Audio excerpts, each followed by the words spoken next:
Saúde da Baixada Santista, na região do Alto da Ipu. É com prazer que nós iniciamos o nosso primeiro simpósio corporativo de testes de doutorado. Muito legal, porque nós sempre trabalhamos esse simpósio de maneira local nos últimos anos, mas esse é o primeiro corporativo em que nós temos envolvido os hospitais da Baixada Santista e aqui em Colocação. Então, estou muito feliz desse momento. Queria iniciar agradecendo a Faculdade São Judas. Tem uma parceria muito importante com a Basamp e os fornecedores local. Muito obrigada.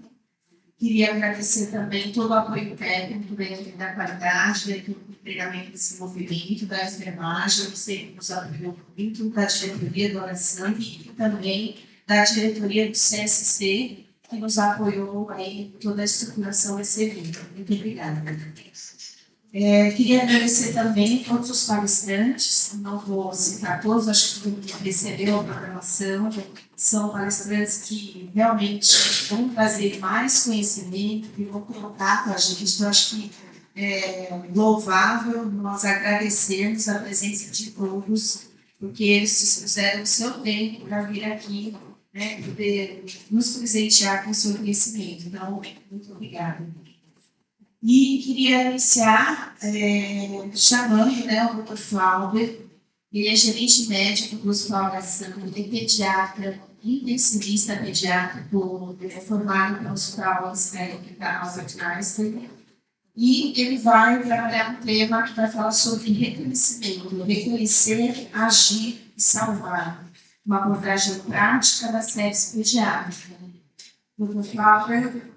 Também ele é o nosso gerente médico e também vai fazer uma pequena abertura. Então, hoje ele agora é um palestrante e vai fazer uma pequena abertura. Ele fala muito bem. Sucesso. Obrigado, Paty. Agradeço a todos. Nessa entrevista, gente, sempre que está aqui, a gente falava depois da Paty, porque ela fala muito bem.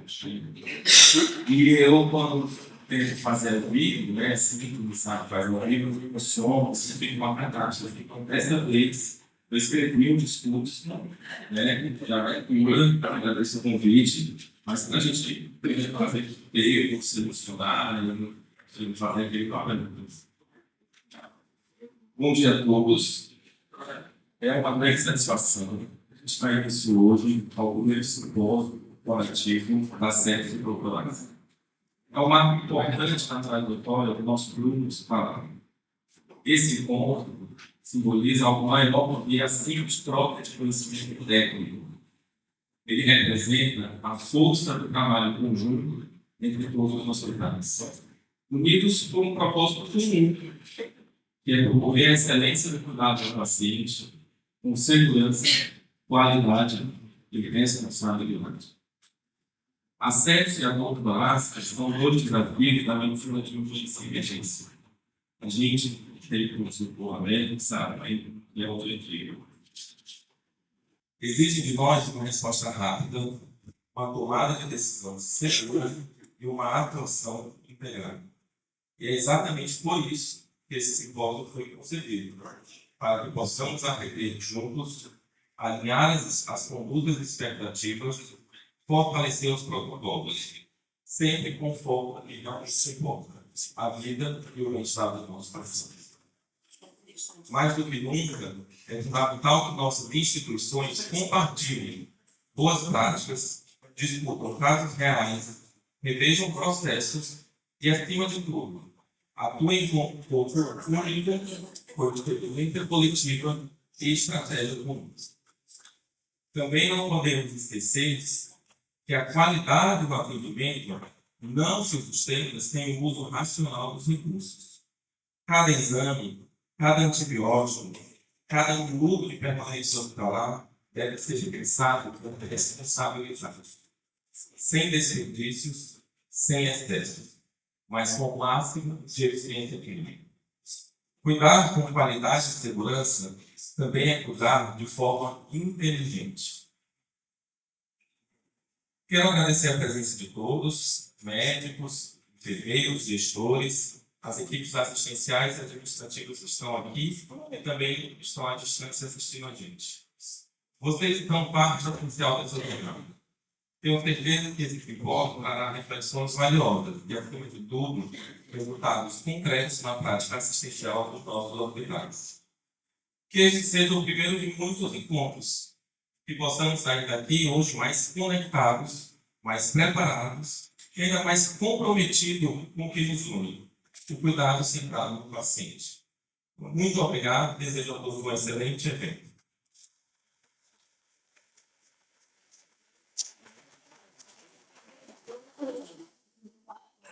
No próximo, tá? Você tem que.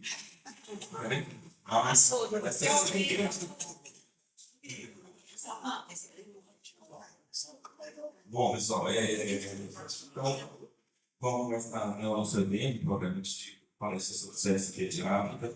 Agradeço imensamente o convite da Tati, né, que eu este é um tema que, apesar de ser recorrente, a gente sempre tem algo para aprender, né? E esses protocolos, etc., como o doutorado, né, são protocolos que a gente está realizando continuamente, relembrando, porque só assim que a gente vai conseguir uma adaptação coordenada, né, e a gente ter um desfecho favorável. Quando a gente fala em sexo, né, a gente fala ainda em uma das principais causas de morte do mundo, né? Então, todos os dias, todos os minutos, sempre tem um paciente do mundo morrendo de sexo, seja pediátrico, seja adolescente. Então, é importante o conhecimento de todos.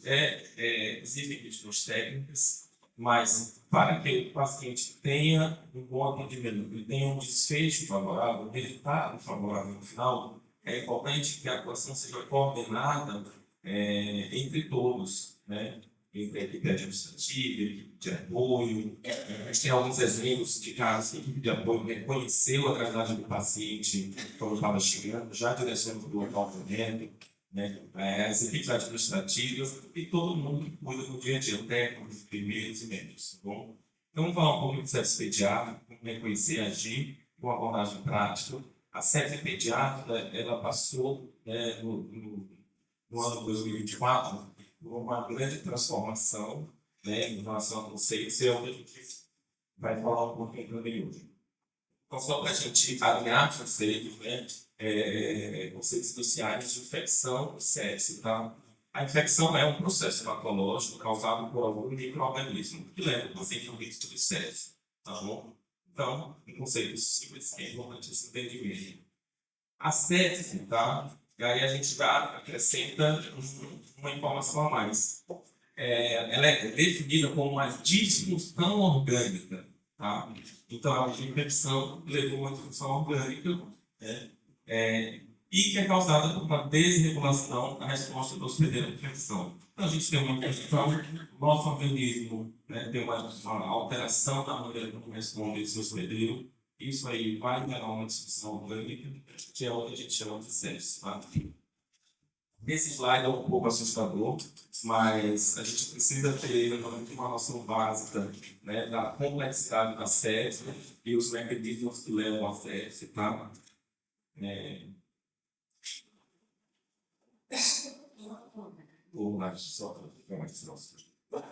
Então, o que acontece de uma maneira geral?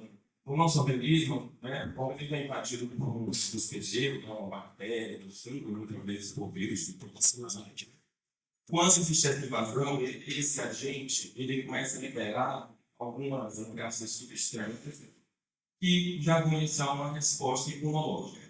Tá?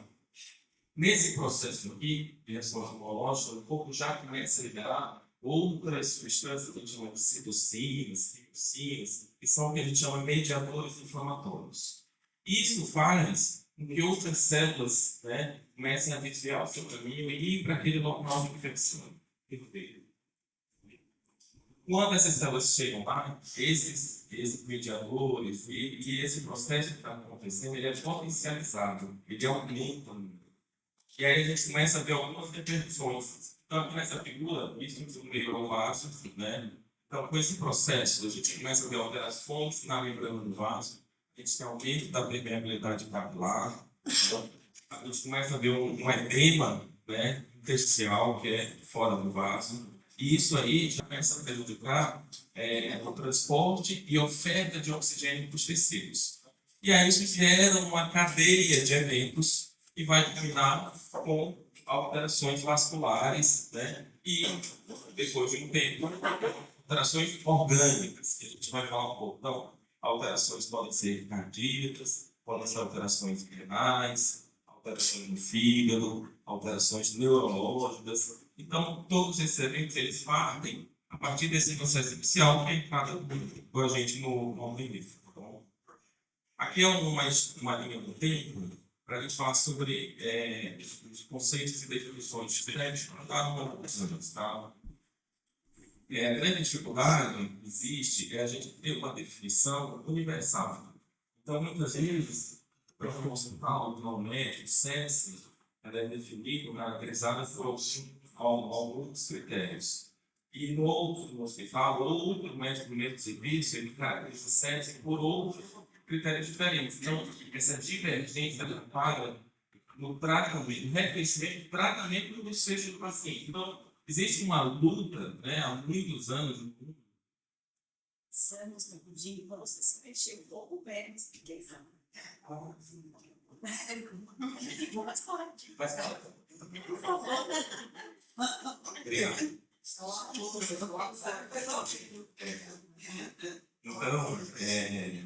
Então, ao longo desses anos, a gente vem, né, as sociedades mundiais, pediatras, a medicina, vem buscando, tá, o conceito. A gente teve o primeiro marco no ano de 2005, tá, tanto adulto como pediatra, que foi quando a gente teve a definição de sexo baseada nos critérios de CIS. Tá? Essa foi a primeira resposta do laboratório sistema. E durante muitos anos, a gente usou esses critérios para a gente definir o valor de sexo. Para o público adulto, no ano de 2016, surgiram os novos critérios de teste, que se chamaram CS3, e a partir dali houve uma mudança, né? Identificação e classificação da teste de mais imediatamente continuam os critérios antigos. Em 2019, foi montada uma força-tarefa, tá? Por uma equipe de vários pediatras, médicos, incluíram em vários hospitais, em várias cidades do mundo, tá? Com o objetivo de rever os critérios da sepse pediátrica, né? E estabelecer uma nova forma de identificar e classificar a sepse, para que a gente tenha uma classificação mais universal, que possa ser aplicada em outros lugares, né? E com isso, a gente, todo mundo fale a mesma língua. Né? E eu digo, ele foi feito esse trabalho durante 5 anos, tá? Foram envolvidos aí, acho que 10 museus locais, e foram revisados, tá? Mais de 3 milhões de atendimentos pediátricos. E eles chegaram, né, aos critérios que são critérios de Phoenix, e foi publicado em janeiro de 2024. A partir desse momento, em 2024, houve uma tensão mundial quando a gente fala de sexo pediátrica. Porque ficou aquela dúvida de, então CIS não vale mais, agora a gente fala de critérios de Phoenix, e quem vai mudar no protocolo? E o mundo começou a se questionar sobre isso, e alguns hospitais começaram a correr, a mudar o protocolo, e vão classificar diferente, que era sepse não é mais. Então isso virou realmente um grande momento de tensão nesse assunto, tá? Mas ao longo do ano de 2024, esse ano, né, a gente foi revendo, refletindo, discutindo, e a conclusão que a gente tem, a gente vai falar mais sobre isso aqui. Os critérios eles são de longo período importante, eles continuam sendo utilizados, tá? Eles continuam sendo utilizados, eles não vão sair, né, na jogada, digamos assim. Então a gente vai passar a ter os critérios CIS como critério de triagem, critério de rastreio do acesso e o critério de filtro no processo. Que a gente vai utilizar no final, realmente para a gente classificar o paciente, o critério do processo, mas o processo específico, principalmente ao socorro, ele vai continuar existindo. Tá? CIS é muito sensível, tá? E o critério de FINES, ele tem uma sensibilidade na classe menor, ele tem um valor preditivo melhor. Tá? A gente vai falar um pouco mais sobre isso, mas só para a gente ter a ideia de que CIS vai continuar existindo em todos os protocolos de socorro. Tá? Então, como que a gente reduz a mortalidade na sepse? Tá? Então, a gente tem 3 passos importantes para reduzir a mortalidade. É a gente suspeitar de maneira precoce, né? A gente identificar esse paciente, é um tratamento adequado, padronizado e em tempos corretos, tá? E com isso a gente reduz a mortalidade do paciente nas primeiras 72 horas, tá? Uma questão muito importante é que, para que a gente defina sepse, eu não preciso ter um agente etiológico confirmado. Eu não preciso saber o nome da bactéria, o nome do fungo. Eu preciso só ter uma suspeita, tá? Para a gente abrir um protocolo de sepse. Tá? E para a gente confirmar a sepse, ter uma infecção. Não preciso do agente etiológico. E aí é importante até esse entendimento para a gente quebrar alguns paradigmas, né? Então, você diz, olha, eu tenho dúvida se é uma infecção, se é uma inflamação, o que é. Na suspeita, a gente já deve pensar em sepse e os protocolos, né, que as instituições têm, eles já devem ser iniciados. Falando um pouco de CIS, tá? A gente não pode deixar de falar nisso, que foram os critérios definidos em 2005, tá? Então, quando a gente fala em CIS, a gente fala em 4 grupos, né? 4 grupos de sinais, sintomas clínicos e laboratoriais. E para a gente definir um paciente em CIS, né, nesse síndrome da resposta inflamatória sistêmica, eu tenho que ter dois desses 4, né? Sendo obrigatoriamente febre ou alteração dos leucócitos. Então, esse grupo é febre, taquicardia, tá? Aumento da frequência cardíaca, nas crianças muito pequenas, a taquicardia, taquipneia, tá? E alteração de leucócitos, tá? Não é qualquer alteração de frequência cardíaca, não é qualquer alteração de frequência respiratória. São 2 desvios padrões acima da média para a idade. É complexo pensar, mas de maneira prática, tem que ter a tabelinha por idade, e aí a gente vê o intervalo 2 a 5 anos, você vê o que é considerado como CIS, e aí a gente vai seguindo aquilo ali, tá? Isso aí na prática, no dia a dia, a gente sempre tem de bolso, a enfermagem na triagem tem que ter ali colado na mesa, na observação, a equipe médica também tem que ter sempre de mãos, isso aí para a gente guiar, tá? Tive 2 desses critérios e tem uma suspeita de infecção, tá? A gente abre o protocolo. Eu tenho uma infecção, confirmei, a princípio isso já era definido como sepse, tá? E hoje a gente vai continuar utilizando isso como critério de abertura do protocolo sepse, tá bom? Então isso aí não mudou, pelo menos por enquanto não tem perspectiva de mudar. Os critérios de CIS, como eu falei, são critérios muito sensíveis, mas pouco específicos. Mas isso era um questionamento que a gente tinha na prática. E na pediatria, a gente tem essa peculiaridade. Porque a gente sempre ouvia, né, e a gente sempre ouve as pessoas dizerem assim: se eu for abrir protocolo sepse para todas as crianças que chegam ao pronto-socorro com febre, taquipneia, a gente vai ter que abrir para todo mundo. E no final, quase ninguém vai ser sepse. Então, é exatamente quando alguém fala isso, é o que a gente observa. É sensível, mas é pouco específico. Mas a gente deve abrir protocolo. E aí uma coisa interessante é que a gente imagina que sepse, a origem da sepse é sempre uma doença muito grave. Então, é uma sepse, mas é uma pneumonia, né? É um abdômen inflativo. Sempre a gente tem esse conceito, né, inicial, mas não, em crianças, né? Uma amidalite pode causar uma sepse, uma otite, né, pode causar uma sepse, né? A otite vira uma mastoidite, pode virar uma meningite, então ela pode causar uma sepse, né?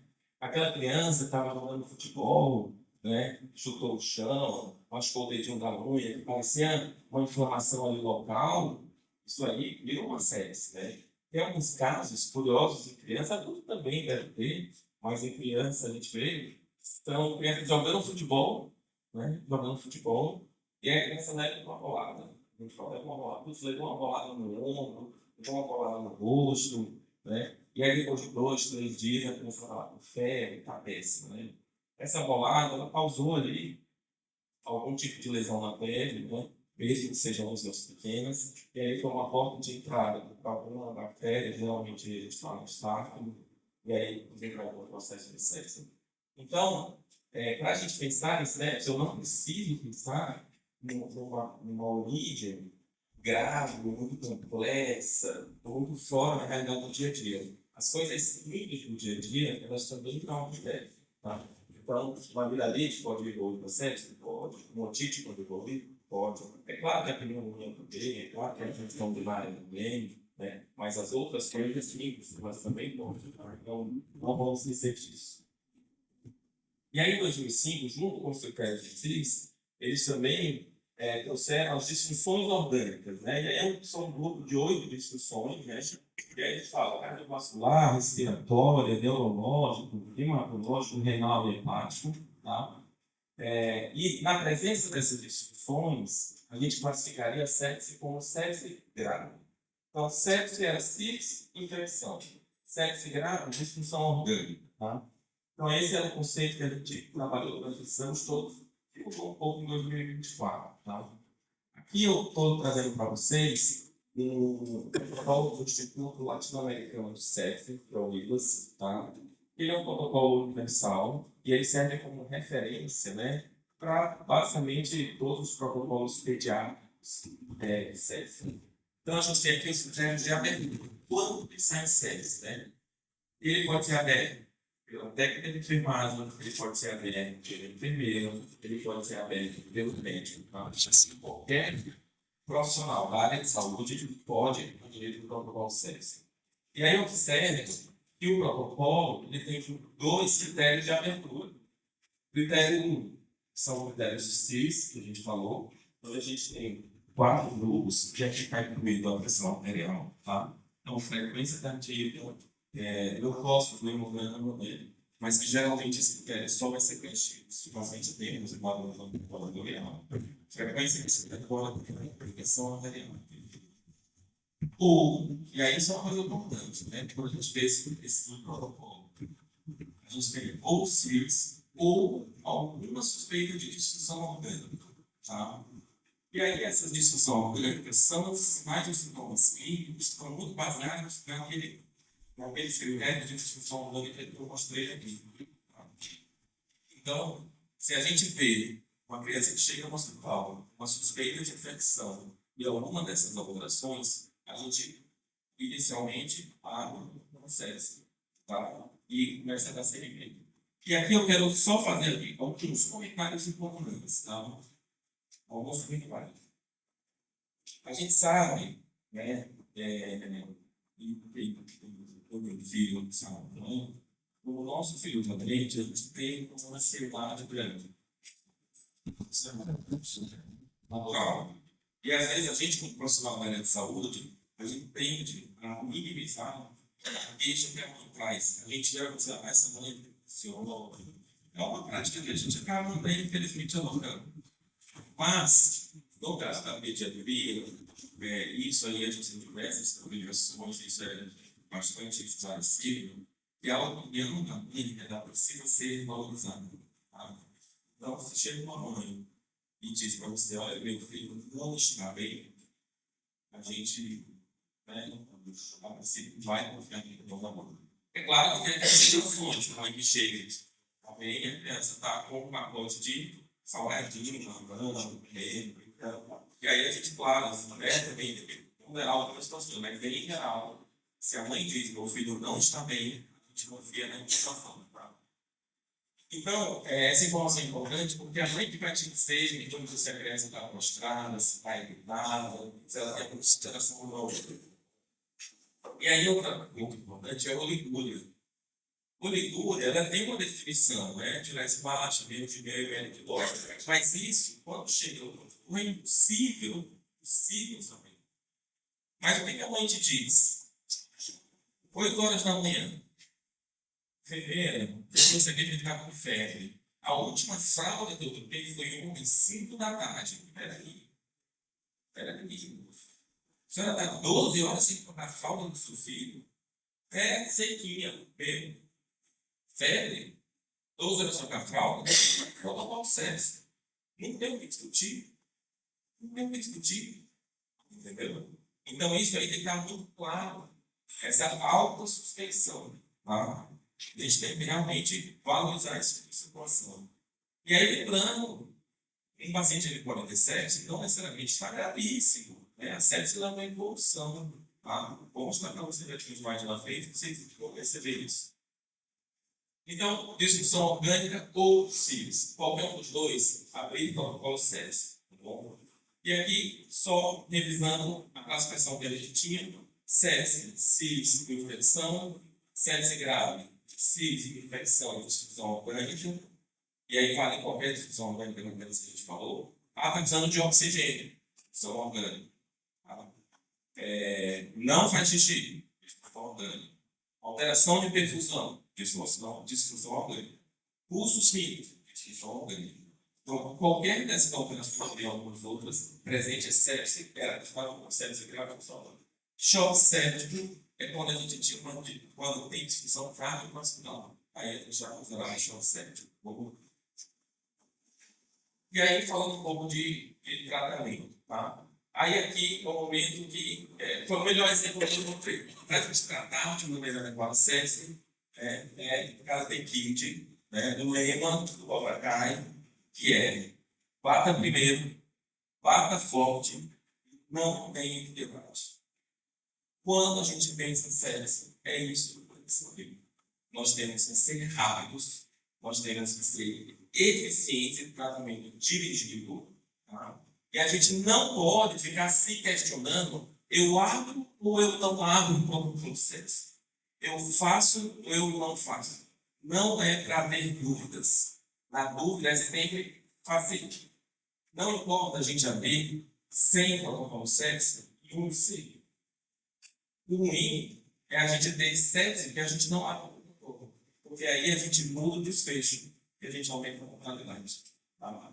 Então, né, todos nós aqui precisamos lembrar disso. Quando a gente fala em sepsis, né, e aí eu incluo também naturalmente a questão da ortodonácia, alguns outros valores muito importantes. O lema é esse: né? Precisamos ser rápidos, tá? Precisamos ser eficientes e, para dúvida, a gente sempre abre.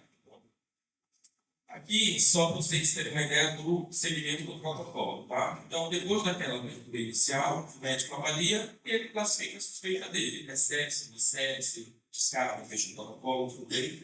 E aí a gente dá segmento no protocolo com coleta de sangue laboratoriais, administração de antibióticos, ressuscitação polêmica quando estiver indicado.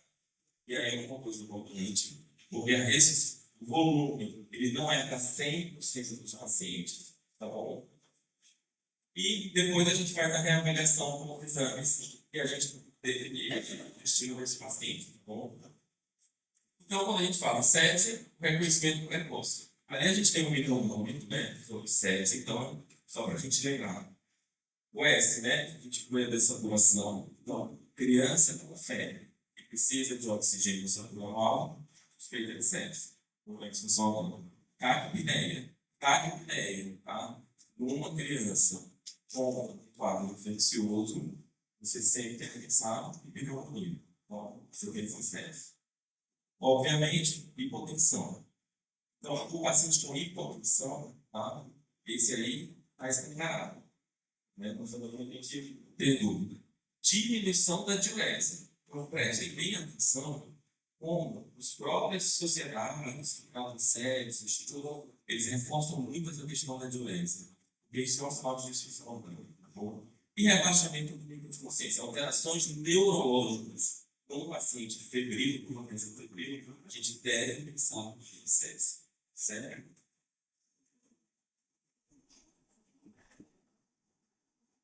Abrir o protocolo sepse, a gente tem um aí de 5, 6 etapas, que elas vão ser rápidas. Tá bom?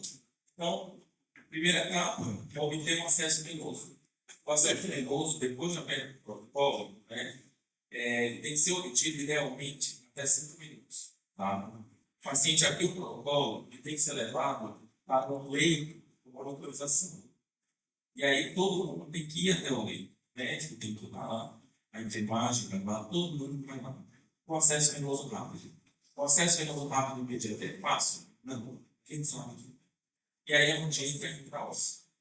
E o que é importante? A gente precisa quebrar o preconceito e a barreira que a gente tem com o acesso ao caos.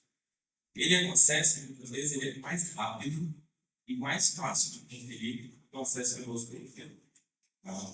E, né, acredite, quem já tem acesso ao caos jura que não dói tanto como a gente imagina. Tá?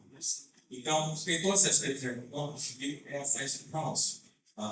E é importante, nos setores, ter agulha de roça, todo mundo saber onde está essa agulha, porque na necessidade tem que ser rápido. E o acesso de caos, lembrando, pode durar até 24 horas, e a gente pode fazer todas as investigações ali, estabilizar o paciente, né, para a gente poder ter um processo seguro. Segundo ponto, coleta de exames e culturas. Tá? Quando a gente fala de sepse, a gente fala em coleta de exames e se a gente faz a cultura de tudo que tiver relacionado a suspeita de infecção. Faz a cultura? Faz. Mas se eu tiver uma suspeita de infecção uterina, eu vou. Se eu tiver uma lesão de pele, eu posso colher uma secreção, alguma coisa, eu também vou. Se eu achar que é uma meningite, eu colher um líquido. Então, todas as culturas pertinentes de infecções. E a gente começa a antibiótico empírico, seja endovenoso, seja intráustico. Tá? Idealmente, o antibiótico precisa ser realizado dentro da primeira hora. Tá? Isso dura completamente a evolução do quadro, se a gente faz antibiótico rápido ou não. Mas no hospital chegou um paciente e é uma sepse, e o plano de saúde liberou, deu carência, suspendeu o atendimento, enfim. Chegou o sepse, né? A gente tem a obrigação de fazer o primeiro atendimento. Então, há uma urgência médica. A gente faz o atendimento, a gente faz o antibiótico. Não existe, no hospital a gente não faz antibiótico no futuro. Mas, para a sepse, a gente tem que fazer. Porque eu não fazer o antibiótico junto na primeira hora muda completamente o desfecho. Tá? Isso é indicador de qualidade assistencial. Então a gente tem que pensar. E o antibiótico é importante, tá? Antibiótico dirigido, por isso é importante o protocolo. Tá? De uma maneira geral, vai ser a ceftriaxona. Okay? Mas às vezes o foco identificado é uma infecção de pele, esse antibiótico associado. É um paciente oncológico, já também com antibiótico nuclear. Então, isso é importante a gente ter essa informação, tá? Para a gente fazer antibiótico terapia correta. Tudo bem? Esse gráfico, pessoal, o que ele mostra para a gente? A coluna em cinza, mais clara, tá? Mostra para a gente os pacientes receberam, né, o antibiótico, tá? Naquele momento do horário, e a coluna escura, os pacientes que progrediram para choque séptico. Tá? O estudo foi feito hora a hora, né, o percentual de pacientes que receberam antibiótico. Quantos receberam na primeira hora, quantos receberam na segunda hora, na terceira, segunda. E a coluna escura representa o percentual de pacientes que evoluiu para choque séptico. Bem, então o que a gente vê aqui? Os pacientes que receberam antibiótico dentro da primeira hora, a gente tem uma curiosidade. Tem um grupo de pacientes que recebeu, e a gente olha o percentual de pacientes que evoluíram com choque séptico. E a gente vê que é um percentual alto. Isso, na verdade, representa casos que têm gravidade. Então, os pacientes que chegam muito graves, né, ou quadros mais exuberantes, de cara, eles já adotaram o choque séptico. Mas, a partir da segunda hora, isso fica claro, né? Então, o paciente recebeu antibiótico, evoluiu com choque séptico, fica mais ou menos igual. A partir da terceira hora, a gente vê que existe uma discrepância grande. O número de pacientes que evoluem com choque séptico, percentualmente, é muito maior, vai crescendo. Ou seja,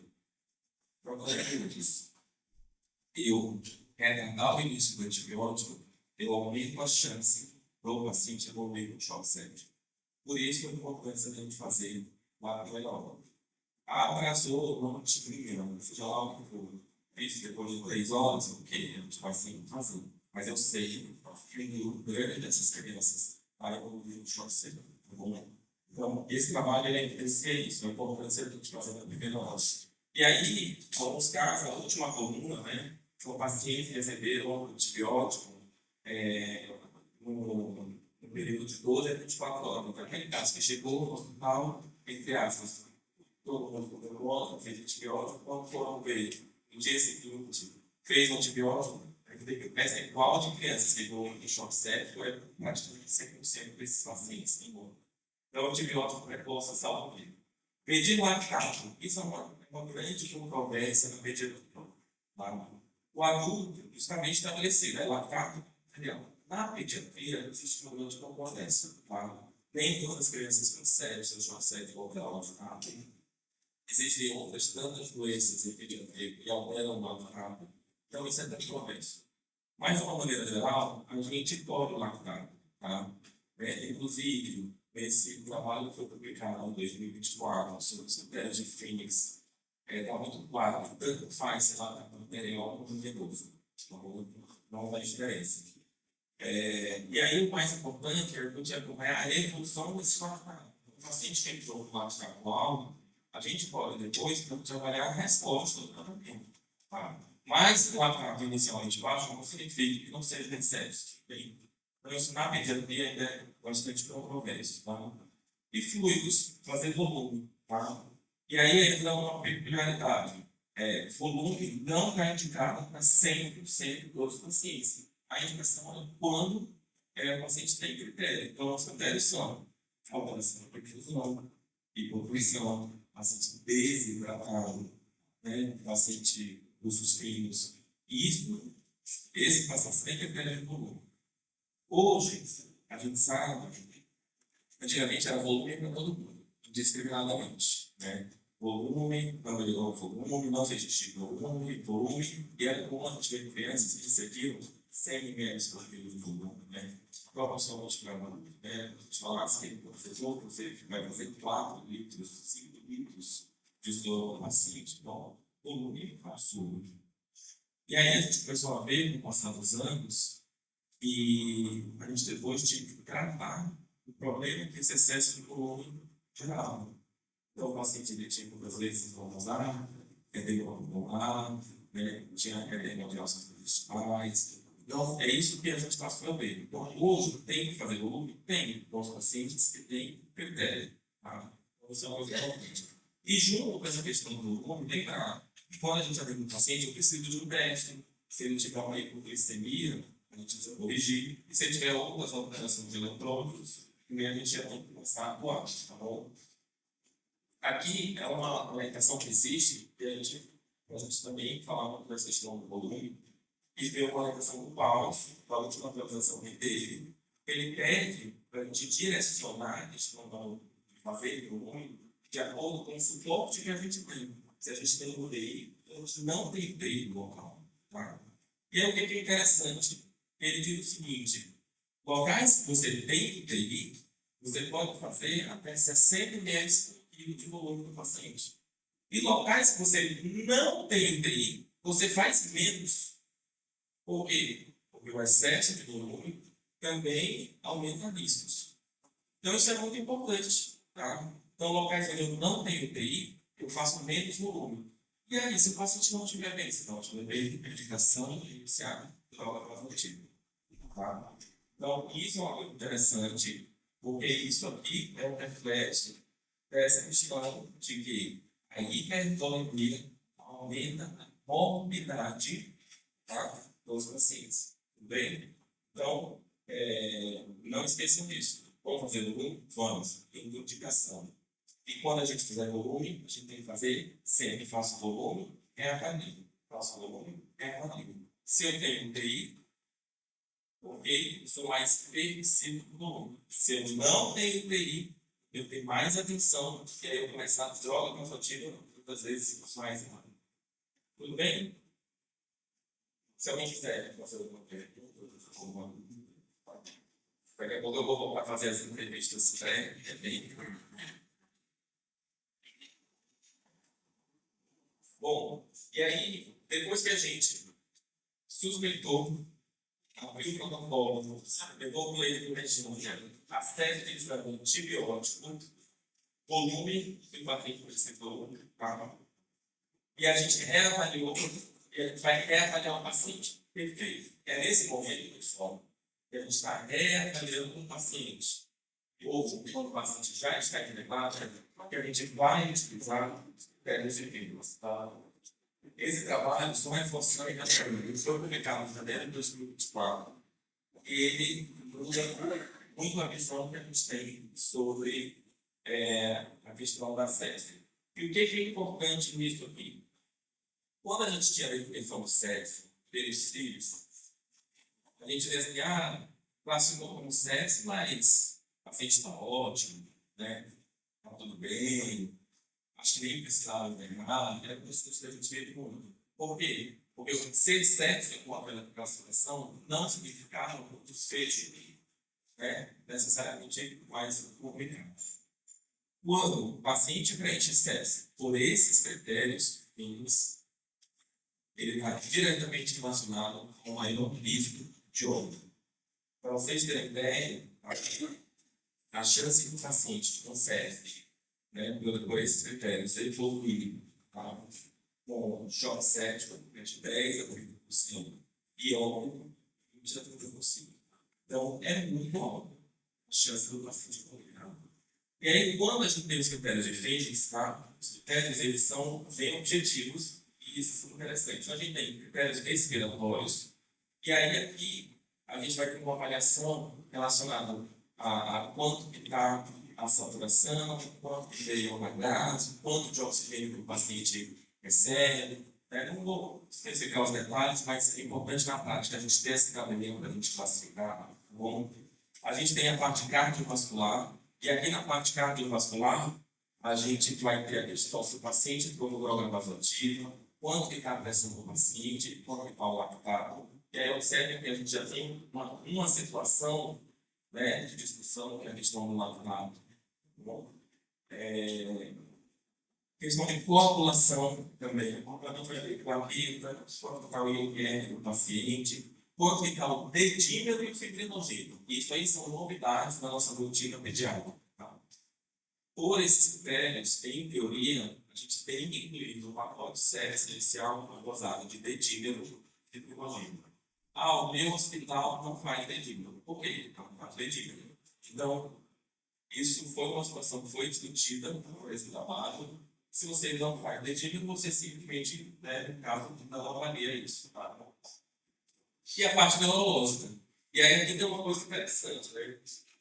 Para você pontuar um critério de disfunção neurológica do asno tem que ser menor que 10. Então você imagina, uma criança com infecção no asno do 9 e 10, então, o que a gente vê? Esse critério ele não é um critério sensível. Se a gente usar isso aqui na triagem de um hospital, a gente só vai classificar como sepsis de paciente gravíssimo. Tá? Então, não é um critério sensível. Por isso, na triagem vai continuar sendo simples. Tá? Isso foi um replício no óbito, né? No passado, uma discussão grande, os congressos discutindo essas coisas. Tá? E aí, vamos lá. O que é importante? Para a gente classificar como sepsis, tá? A gente tem que ter infecção suspeita ou confirmada em 2 pontos na escala do Phillips. 2 pontos. A gente vê que cada um desses critérios, coagulação, 0 pontos.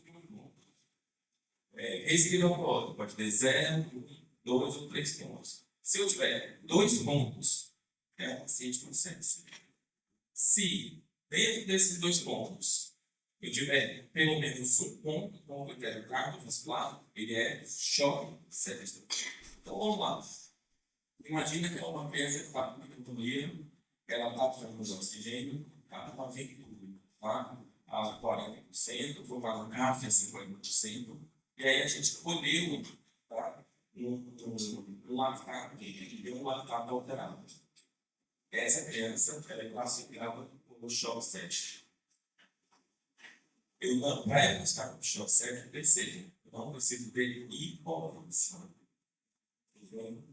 Então, isso é algo bem importante. Tá? Agora, o que isso me mostra? Uma criança que preenche esses critérios, ela tem maior chance de mortalidade. Tá bom? E no todo, nos nossos hospitais no mundo, a gente vai ter que começar a trabalhar com isso. Porque se eu tenho um paciente internado na UTI, tá? Que eu sei que ele tem uma chance alta de mortalidade, ele precisa ser sinalizado. Se eu tenho um paciente com risco de queda, o que a gente faz? Sinalizo. Se eu tenho um paciente com alergia, o que eu faço? Sinalizo. Certo? Se eu tenho hormônios, eu sinalizo. E se eu tenho um paciente que eu sei que a chance de mortalidade dele foi um choque, ele até 30%, e que a chance dele ir a óbito é gigantesca, eu não tenho que sinalizar? Paciente de autismo livre, paciente Roger, paciente com alta chance de mortalidade, isso não deve ser sinalizado? Precisa. Então, isso são coisas que a gente vai começar a pensar, discutir, começar a botar nos nossos protocolos. Tá? Por quê? É óbvio que a nossa planejamento. Se você imagina, você vai viajar de avião, eu te digo que a chance do seu avião tem um problema de 10%, você vai entrar no avião. Então, se eu tenho um paciente, eu digo que a chance dele comunicar é acima de 10%, você já pode morrer. A gente vai ficar em cima. Então, os sinais que faz que a rotina de 24 horas, talvez a gente tenha que ser de novo. A avaliação médica, às vezes, é feita uma vez por ano, uma cada 6 horas, a gente quer ter uma rotina mais frequente. Coleta de exame laboratorial, né? E cada hospital tem uma rotina, talvez a gente tenha que repensar para a gente ter uma identificação precoce da evolução dos pacientes. E a gente atuar de maneira precoce.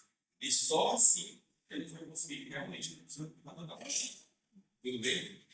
Então, os critérios de Phoenix são usados para os pacientes, principalmente que são internados. Tá bom? Mas na triagem, a gente segue com os critérios de CIS. O negócio foi um ribuliço tão grande, tá? E quando foi em maio, o Lilas teve que fazer uma nota técnica, tá? Publicada no site do Lilas, porque assim, era um mundo todo mandando mensagem, e-mails, questionando como vai ser o protocolo, como que não é, o que não muda, foi uma atenção. Então, veio uma nota técnica, tem vários pontos, eu só peguei os principais aqui para reforçar. Então, primeira coisa, em relação aos critérios de PINs, tá? O SCORE foi desenvolvido e validado para identificar maior precisão, crianças com opressão e distinção orgânica potencialmente grave. Então, o que é importantíssimo? Pelos critérios de Phoenix, quando eu digo que uma criança está em sepsis, isso significa que aquele paciente já tem uma disfunção orgânica potencialmente fatal. Vejam como o entendimento da sepsis, por exemplo, ela mudou completamente. Então, pelo critério de Phoenix, se você tem isso aqui na UTI, uma criança, pelo critério de Phoenix, entrou como sepsis, tá? Da maneira como foi gerado esse protocolo, os dados que foram usados, a gente já pode dizer que ela tem uma disfunção orgânica potencialmente fatal. Olha como o entendimento do o Score Physics não foi concebido para ser utilizado como técnica de triagem precoce. Isso já está muito claro, tá? Que é o que a gente falou várias vezes. Os critérios de CIR não foram incluídos, mas continuam tendo valor na prática clínica. Então, isso aqui é a recomendação do ILAS, CIRs continua existindo e Phoenix não é critério ideal. O Score não foi desenvolvido e validado para sepsis no contexto de intervenção relacionada à extensão de vida. Veja bem, o paciente já está internado, e 5 dias, 10 dias, 5 dias, passou a ter uma infecção e a gente vai abrir o protocolo sepsis. O que a gente vai usar? Que critério? Phoenix não foi desenvolvido para isso. Então, talvez a gente vai ter que começar a pensar em protocolos sepsis diferentes. Protocolo sepsis no paciente que entrou via pronto-socorro com admissão inicial e pacientes internados no protocolo sepsis diferente. Porque Phoenix não foi criado com esse perfil de paciente. Foi criado com perfil de pacientes adultos. Tudo bem? E tem outras populações que vale a pena, né? Para substituí-las, tá? E lá essas regiões. E aí, uma curiosidade, né? Só para o quando os critérios quando os critérios de clientes foram criados, eles pegaram todos os hospitais. Eles falam que tinham todos os recursos, né? E países que têm recursos restritos. Então, foram incluídos hospitais americanos, mas foram incluídos hospitais no Quênia, na Colômbia. E os resultados que eles têm também mudam, né? Porque os pais no Quênia, na Colômbia, têm mais dificuldade de escolher o dedível, em outros Estados Unidos, não. Né? Então, muda o perfil. Né? E aí a pontuação, né, e a gravidade do paciente também muda de um país para outro. Então, o que eles falam é que o critério de Phoenix ele pode ser utilizado em qualquer instituição, seja uma instituição com mais recursos, seja uma instituição com menos recursos. Então, o hospital privado, o hospital público, pode usar os critérios de Phoenix, que ele foi feito e validado para esse tipo também. Tá? Essa é uma das tabelas que eu peguei lá no artigo. Ele mostra qual qualidade de palavra. Qual qualidade de palavra. E aí, bem interessante. Tá? Aqui embaixo, a gente tem os pontos. 0 pontos, 1, 2, 3, 4, 5, 6, 7, 8, né? E a direção, por um ano, a gente tem a mortalidade. Então, observe que quanto mais pontos, maior a chance de mortalidade do paciente. Olha que assustador. Olha que assustador. Um paciente, esse gráfico específico, tá, pessoal, é para perfil de pacientes em hospitais que têm recursos mais restritos. Bem, olha, um paciente com 4 pontos em um hospital com recursos mais restritos, ele tem uma chance de mortalidade em torno de 40%. Veja bem, tem uma criança que todo leito de UTI, ela tem 4 pontos no cérebro, a depender do hospital que você está, ela tem 40% de chance de morte. Você acha que a gente tem que cuidar desse paciente diferente? Com certeza. Tá? No próprio artigo, tem também o gráfico dos hospitais que têm todos os recursos. A mortalidade é um pouco menor. Tá? É um pouco menor. E mostra o quê? A diferença de recurso também influencia a qualidade do paciente. Tá bom? E aí, isso aqui também é muito interessante, porque traz informação. Quando vem uma criança e ela é homocético, uma pergunta comum das famílias é: pô, mas qual é isso? Se você está no hospital com recursos restritos e ele tem 4 pontos, ou seja, pelos estudos, a chance de óbito é de 40%. Hoje, com isso, a gente tem uma informação um pouco mais concreta. Lá, na gente, na prática assistencial, a gente tem que ter muito cuidado com essa informação. Né? Porque a gente fala em chance de óbito normal, com várias expectativas e estresse explorado. Mas a gente hoje, com esse critério de efeitos, a gente já tem uma informação mais concreta. E aí, internou o paciente, a gente vive nesse ciclo. Tem um ambiente, uma autorização contínua. Tá? Se o paciente, a gente reavalia todo os sistemas, se tem questão de ventilação mecânica, se come pneumonia, se tem sinal de sal, enfim. Para dar infecção sempre. Né? Se tiver com droga, a gente vai titulando droga, se for refratário, no caso de uma série, drogas, não esquecer do antibiótico, super importante, tá bom? E a gente fica nesse ciclo.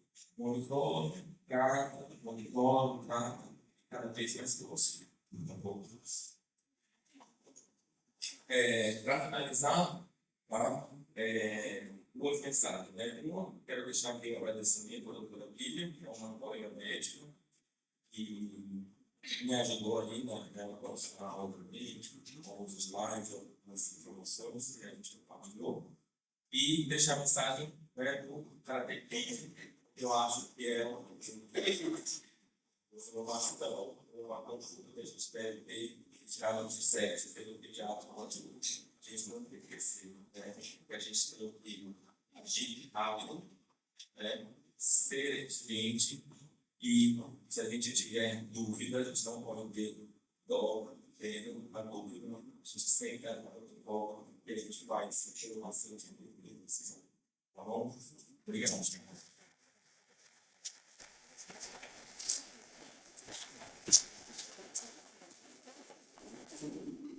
Bom dia, gente.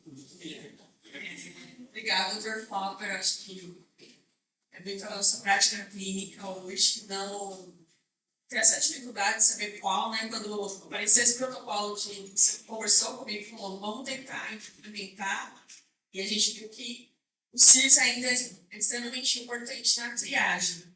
Eu queria perguntar, já fiz essa pergunta, qual é assim, gente?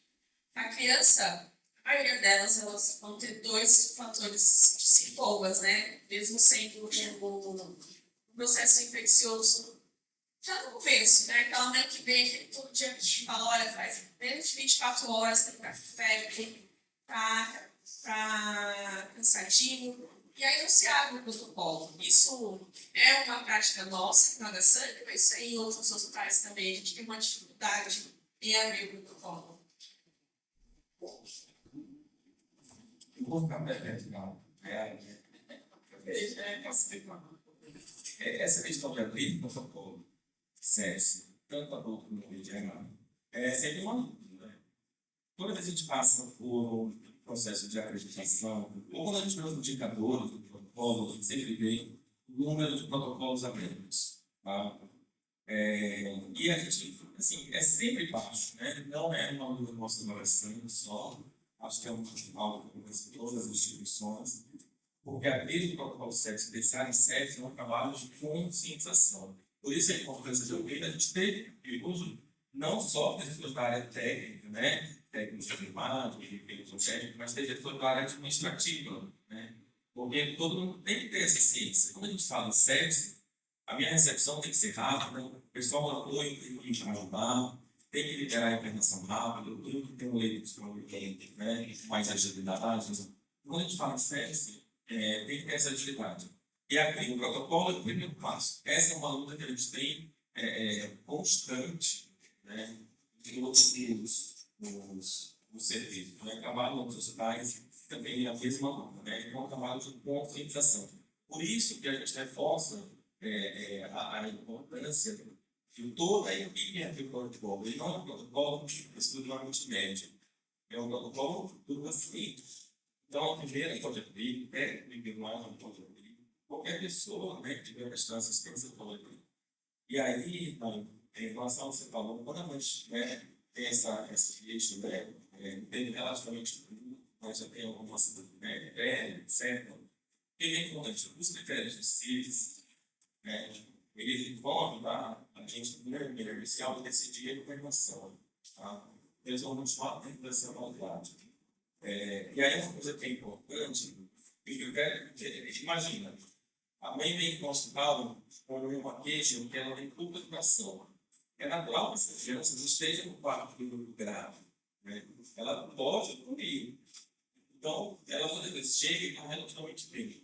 O critério de FIX, que é o critério mais atualizado, ele não foi criado para a gente fazer essa identificação desse paciente quando ele chega e se ele tem potencial para evoluir para uma sepse. Né? Às vezes ele ainda não é, mas ele não é. Não foi criado para isso. O critério de FIX, ele vê o potencial para evoluir para choque e mortalidade. E não bastante conhecido, conhece e a chance dele evoluir zero. Isso aí, os critérios de CIS, ainda vão ser muito importantes para continuar.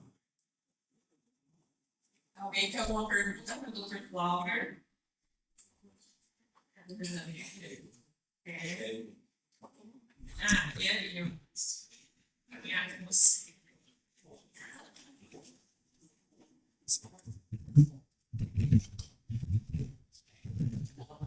Bom dia, Gabriel.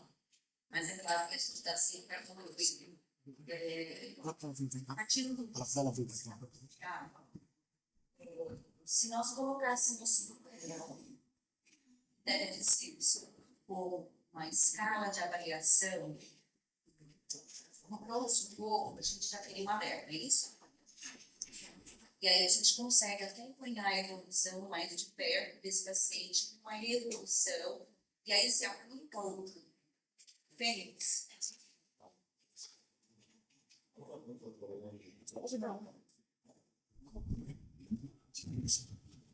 Exatamente isso. A gente começa usando os critérios de CIRS, que é onde a gente já vai na estrutura.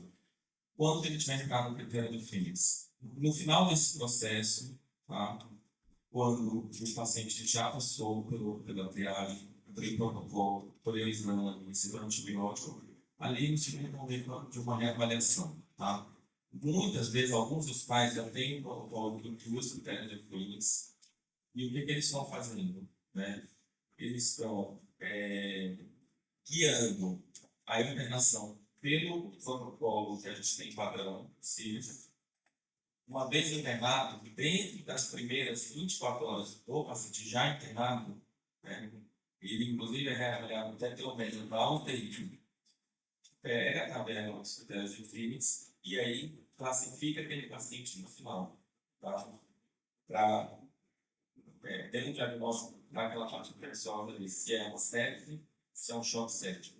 Tá bom? Então, se isso vai continuar ajudando a gente na abertura do protocolo e muitas vezes na decisão da gente internar. Porque às vezes o paciente, te dá um exemplo, uma criança que ela está taquicárdica, né?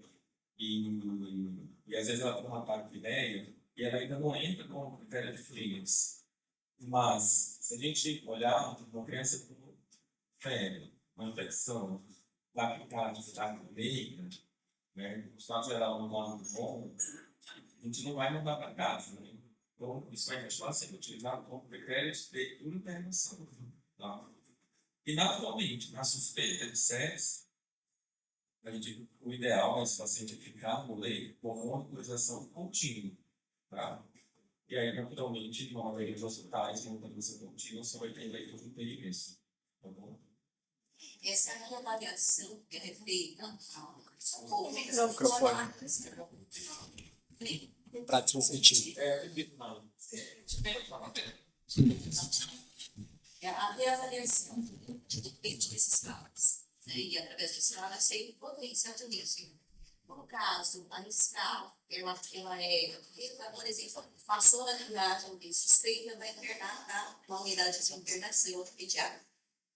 Na unidade de internação pediátrica, o enfermeiro faz essa reavaliação periódica da escala CIRS para a evolução, e aí pode ser indicativo de processo já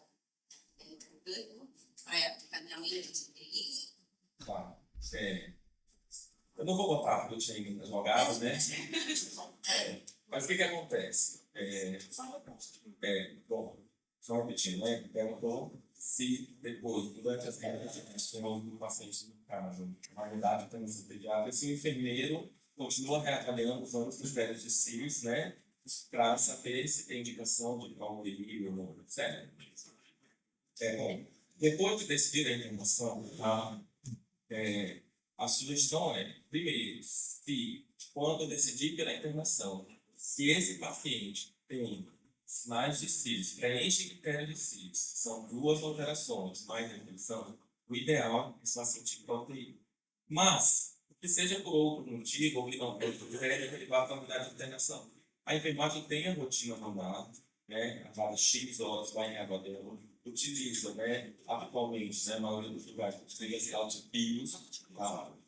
Aqui no hospital, a gente utiliza uma escala diferente atualmente. A gente usa aqui no hospital a escala que chama EPA. Qual que é o benefício dela? No PIOS, a gente precisa ver a pressão arterial. E na escala de EPA, tá? Não precisam, né? É mais uma frequência cardíaca, né? Então, porque na criança tem essa dificuldade de ficar real, sabe como é, pegar esse choro, etc. Sabe? Então, a gente estuda aí. E a enfermagem vai reavaliando.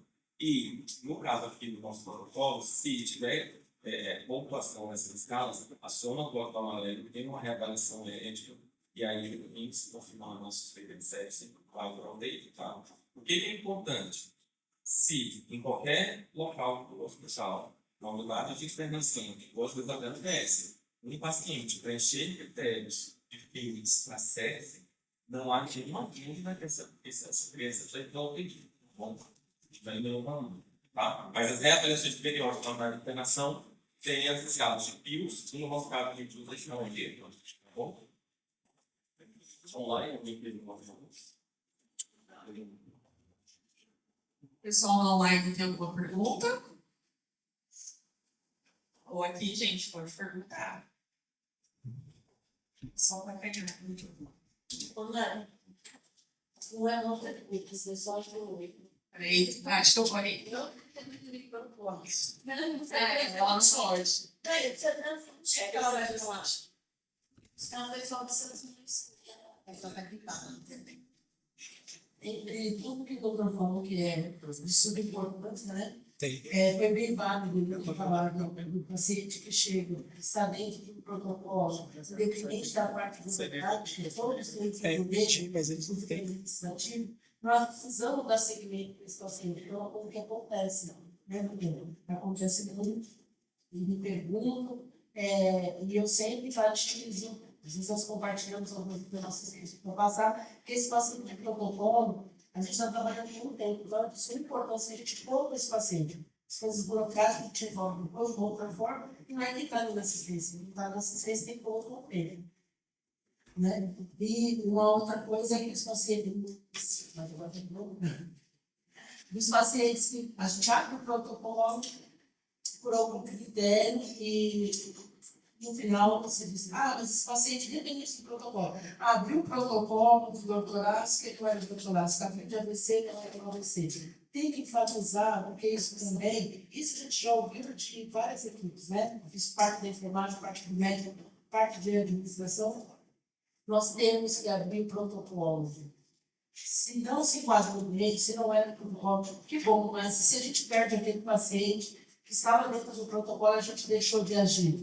Então, é o que o doutor falou, na dúvida, abre-se o protocolo, siga o protocolo. Né? Tem que parar com esse pensamento de, abrir, nem era, está abrindo o protocolo, e quando vai ver tantos, era realmente protocolo. A gente tem que abrir, né? Tem que abrir, tá bom? Então, é isso.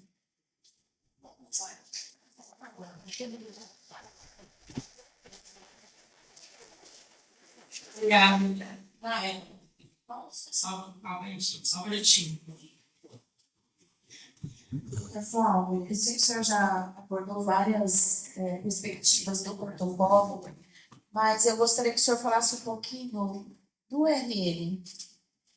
O doutor Mário está aí.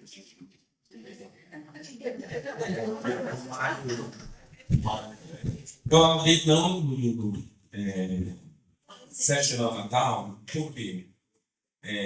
Quando a gente fala de sexo pediátrico, a gente fala de mudança muito grande que envolve critérios de referência. E no trabalho foram excluídos os RNs, né?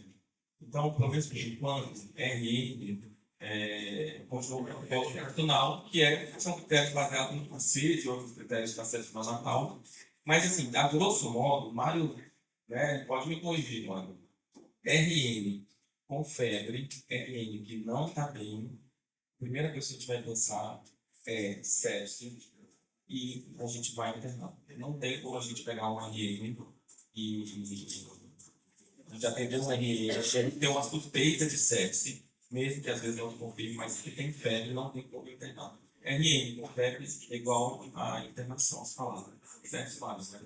Então a gente continua no protocolo de sepsis neonatal, utilizando a escala baseada nos critérios de CIS, nas alterações dos sinais vitais, né, como a gente mostrou, suspeita de infecção, a gente procede todo o protocolo igual, luvas, etc.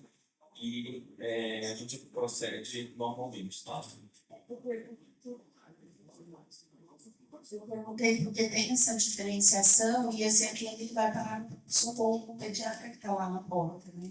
Então, precisa ter esse entendimento que o protocolo ele é aplicado, né? E aí, Tati, o que é importante, né? Até por isso é mais um motivo para a gente não abandonar o CIS, né? Nem pensar em abandonar. Primeiro, não tem porquê. E segundo, que é baseado nesses critérios que a gente também avalia os LMs, né? Claro que alguns hospitais separam o protocolo sexual, o sexo pediátrico, mas tem alguns modelos de protocolo que eles estão unidos e que a diferença vai estar ali na tabela pela idade, que a gente coloca lá o público menor de 1 mês, e aí a gente tem os sinais vitais diferenciados naquela população. Tá? Então, é mais uma razão para a gente continuar com o critério de abertura do protocolo como ele é hoje. Very claro. Quer complementar alguma coisa? Não, e exação de assim, é importante, por isso, você falou de visualização matéria. Não político. Isso aí já é plausível de abertura do protocolo. Tem que esperar, revisar a técnica de negócios que vão avançar, porque o filme vai fazer não se vai fazer o bebê que estava na mão de mamar, para não ficar com o mestre de fralda, a gente já é provável de a gente não fala de 6 meses. Não pensando na história concreta, também, que eles são de pais, tempo de gostador, o tipo de nascimento, tudo. E aí, até esses dias, demorou um dia, os germes maternos da fralda. Só para complementar essa questão, a gente fala muito em febre, né? Só fala em febre. Mas a hipotermia, né? É a febrina térmica, tá? Importante. Que é mais comum a gente ver normalmente nos recém-nascidos, tá? Mas tanto a febre como a hipotermia somos os critérios que eu falo na primeira vez. Beleza? Obrigado, tá?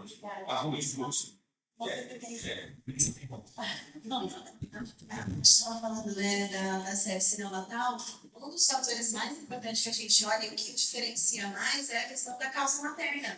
Porque qualquer infecção que esse bebê tiver nos 30 primeiros dias de vida dele pode estar associado, como o doutor Mário falou, à causa materna. Então, essa é a grande diferença. Por isso que ele não se adapta muito ao protocolo de sepse pediátrica por conta dessa diferença, porque nos 30 primeiros dias desse bebê, essa causa pode estar associada à causa materna, e a grande maioria está à causa materna. Então, a gente já tem um olhar diferenciado para essa criança por conta da causa materna. E aí a importância de escolher o histórico, né? Desse parto, como que foi o parto. Se é um bebê que nasceu conosco, aí a gente já sabe que estava na maternidade, o neonatologista já identifica isso no histórico ali, quando está avaliando o bebê na maternidade. Agora, se é um bebê que já foi para casa, quem estiver no pronto-socorro tem que ter esse olhar diferenciado de colher as informações do pré-natal dessa mãe. Como que foi? Que condições nasceu esse bebê? Né? Isso é muito importante.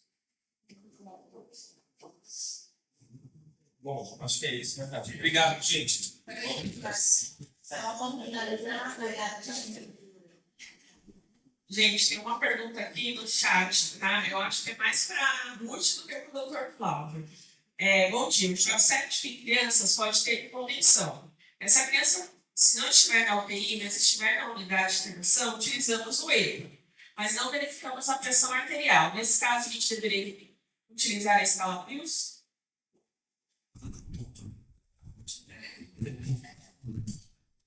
A escala do EPA, ele vai avaliar a parte cardíaca da criança de outras formas, não é da pressão. A gente vai avaliar o que diferencia do PIUS. A questão da perfusão periférica, então, por exemplo, você já vai ver, né, como está a circulação dessa criança, e a questão da frequência cardíaca. E aí, a escala do EPA é uma escala de deterioração. Então, se o enfermeiro fez a primeira escala, percebeu que tem uma pontuação diferenciada, ele vai ter um período para ele poder reavaliar. E se estiver bem alterado, né, com uma pontuação maior, ele já tem indicativo de comunicar ao médico. E aí, dentro disso, a gente avalia. Em que situações na pediatria a gente hoje avalia a APA da criança? Se for crianças cardiopatas, criança que estiver com diarreia, com vômito, e aí a gente sabe que vai ter um distúrbio, né, eletrolítico que a gente precisa monitorar. Então, se é uma criança já sindrômica, então não é que a gente não avalia de forma alguma a operação da criança, depende muito do diagnóstico dessa criança, do histórico que ela tem. Então, a gente tem alguns critérios para avaliar também a PA. Se a criança é maior, né, então a gente já tem uma facilidade para aferir. Agora, você pega um bebezinho de 2 meses para aferir PA, por isso que eu fui atrás, eu me conformava com o PIUS. Eu falei, não é possível que todo mundo afere PA de criança de 2, 3 meses. Como consegue fazer isso, né? E aí foi onde eu descobri, né, para quem não conhece, o PIUS é uma escala de deterioração que foi criada lá na Bahia por uma enfermeira doutora, EPA. E aí ela desenvolveu, inclusive agora ela está desenvolvendo esse EPA para pronto-socorro. Então vai formar uma escala diferenciada do EPA para pronto-socorro. E a gente faz essa escala na pediatria, hoje, né, aqui para a gente poder fazer a avaliação desses sinais vitais. Na UTI, como a criança já está monitorizada, a gente já tem os dados ali na tela para a gente verificar. Então, ela é feita só na admissão, para a gente saber a condição que essa criança chega, e na alta, para ver em que condições eu estou rodando para a pediatria. Porque se ela tiver um EPA alto, ela não tem indicação de ir para a pediatria. Se ela chegar lá, se a gente vai ver o código amarelo, vai acabar voltando. Então, é uma escala diferenciada hoje, e que dá essa visão para a gente mais assertiva. Aí nós só complementando, né? Se tiver empolgação, ela certamente, né, vai cardia, liberação para perfusão. Então, ela vai ter outros critérios que também vão preencher critérios, vão preencher, né, a classificação pelas outras escalas. E aí vai ser acionado o médico, tá bom? Gente, eu quero agradecer novamente o Dr. Flauber, todos vocês. Vou chamar agora a gerente de enfermagem, a dona Cristina, para entregar um presente para o nosso palestrante e falar umas palavrinhas.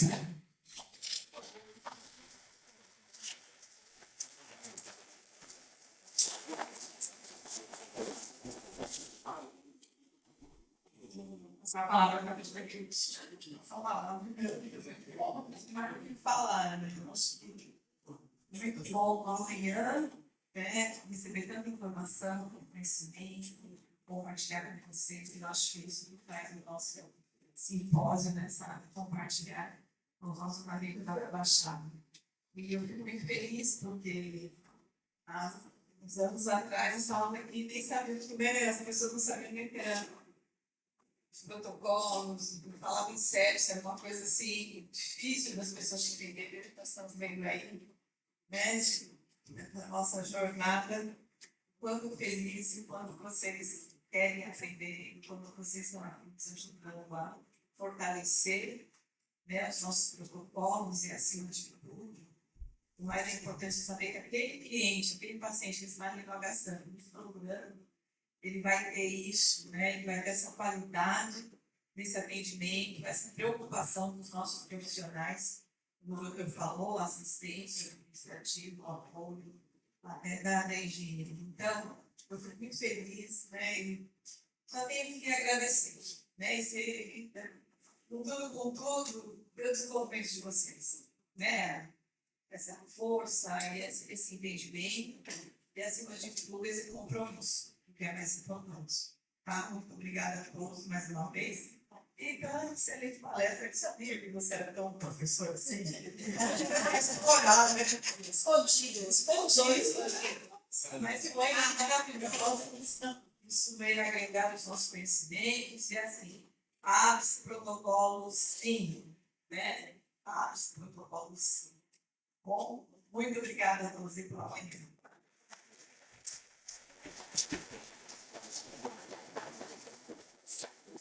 Muito obrigada. Agora a gente encerra por 10 minutos e a gente retorna com a aula do Dr.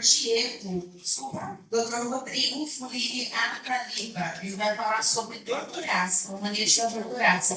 Tem um cafezinho ali fora, fiquem à vontade. Obrigada.